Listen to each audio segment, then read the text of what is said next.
ସକାଳୁ ସକାଳୁ ଆଜି ଆମ ଏରିଆରେ ଟିକେ ଟିକେ କୁହୁଡ଼ି ପଡ଼ିଥିଲା।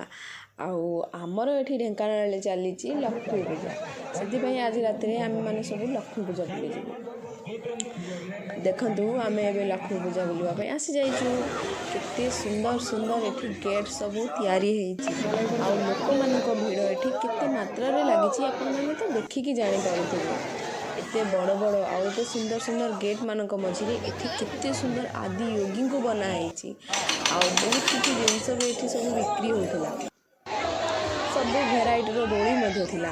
ମୁଁ ଟିକେ ବ୍ରେକ୍ ଡ୍ୟାନ୍ସ ଦୋଳି ଖେଳିକି ଆସିଯାଇଛି ଏଠି ଖାଇବାକୁ, ଠୁଙ୍କା ପୁରୀ ସହିତ କାବୁଲି ତରକାରୀ। ଆଉ ଏମାନେ ସବୁ ବିରିୟାନୀ ଖାଉଛନ୍ତି ଏଠି।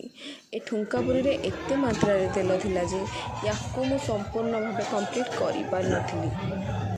ତାପରେ ଆଇସ୍କ୍ରିମ୍ ଗୋଟେ ଗୋଟେ ଖାଇକି ଆମେମାନେ ସବୁ ପୂଜାର ମଜା ନେଇ ଘରକୁ ଆସିଲୁ ଭାରି।